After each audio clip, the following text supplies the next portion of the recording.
On vient de l'apprendre, Hugo Chavez a succombé au cancer pour lequel il était soigné depuis 1 an et demi. Nicolás Maduro, son dauphin désigné, avait déclaré que son pays vivait ses heures les plus difficiles. Durcissant le ton, il a accusé les ennemis du Venezuela d'être responsables du cancer présidentiel. 2 fonctionnaires américains ont été expulsés. Hugo Chavez était arrivé au pouvoir en 1999.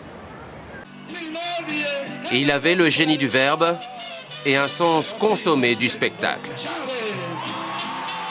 Hugo Chavez, ou l'itinéraire d'un iconoclaste qui a révolutionné son pays. Son enfance ressemble à celle de la plupart des Vénézuéliens. Ses parents sont de modestes instituteurs, la maison familiale ne dispose même pas de l'électricité. L'armée représente une chance inespérée pour ce jeune provincial déshérité et déjà passionné de politique. En 92, révolté par la misère qui sévit dans un pays qui croule pourtant sous les pétrodollars, le militaire tente de prendre le pouvoir par les armes. Le coup d'État échoue. C'est par les urnes qu'Hugo Chavez obtient 7 ans plus tard ce qu'il convoite, le pouvoir. Vous allez briser les chaînes de l'esclavage, ces chaînes qui entravent le Venezuela, et vous allez balayer ces politiciens pourris. De la parole aux actes, il établit la République socialiste bolivarienne, hommage à son mentor Simon Bolivar, le héros de l'indépendance. Éducation, santé, le Robin des Bois des bidonvilles multiplie les programmes sociaux en direction des plus modestes. En 10 ans, la pauvreté recule de moitié.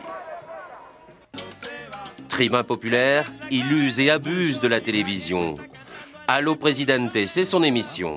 6 heures de tribune dominicale où, selon l'humeur, il parle cuisine politique ou congédie en direct des collaborateurs.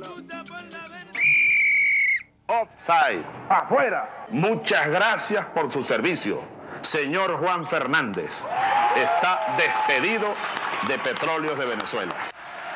Un style qui exaspère, une politique que la bourgeoisie exècre. En avril 2002, l'opposition croit tenir sa revanche.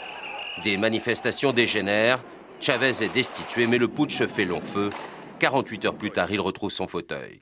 Washington, qui avait cru se débarrasser du trublion, se retrouve dans le viseur. George Bush, ou l'incarnation du mal, selon Hugo Chavez.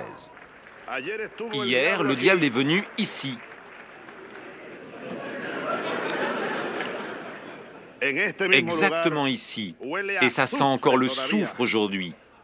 Son anti-impérialisme obsessionnel le conduit cependant à nouer des amitiés controversées avec le Syrien Bachar al-Assad ou encore l'Iranien Mahmoud Ahmadinejad.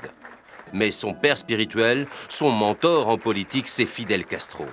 La maladie du dictateur cubain rapproche encore les deux hommes. Les visites à la Havane s'enchaînent, mais à partir de 2011, c'est pour soigner son cancer qu'il se rend sur l'île. La récidive a été fatale. L'une des pages les plus tourbillonnantes de l'histoire du Venezuela se referme.